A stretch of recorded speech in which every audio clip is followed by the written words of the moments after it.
Yo, what's up mga kapatid? Kaluluto lang.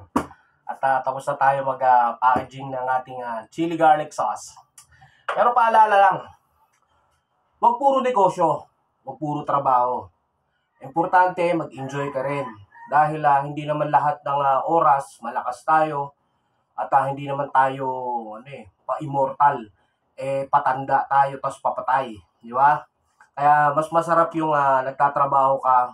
Tapos kapag may time ka, mag-enjoy ka, yung pinagpaguran mo, yung ninegosyo mo, yung inipon mo, bawasan mo ng onte para ma-treat mo pamilya mo. Dahil hindi lahat ng oras ay makakasama mo rin ang mga pamilya mo. Lalo na yung anak mo, pag nagkaasawa, balang araw, magkakaroon ng sariling pamilya. Habang buhay pa kayo, mag-enjoy kayo with God. Dahil ang buhay natin, hindi natin hawak yan.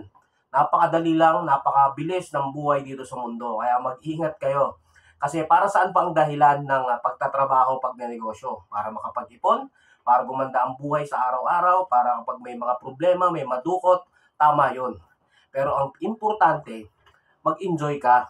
Minsan, i-treat mo sarili mo. Dahil karapatan mo yun maging masaya. Dahil para saan ba't aahong ka rin?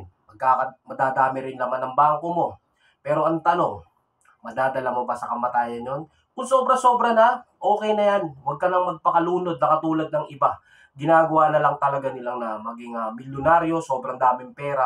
Pero wala namang magagawa yon. Hindi ka naman makakabili ng Diyos, hindi ka naman makakabili ng doktor kapag oras mo na. Yung pinakamagaling na doktor na ililigtas ka, hindi mo kayang bumili. Si Lord lang magbibigay sa'yo ng mahabang buhay. Kaya mag-ingat kayo mga kapatid. Magnegosyo, magtrabaho na walang inaapakang tao. Ang pinaka-the best sa buhay. Mag-enjoy din tayo. Maghayahay. Hindi yung mabubuhay ka sa mundo nang walang kabuhay-buhay. Kaya mag-ingat mga kapatid. Magtrabaho, magnegosyo para sa pamilya, para sa kinabukasan, para gumaang ang buhay mo sa araw-araw.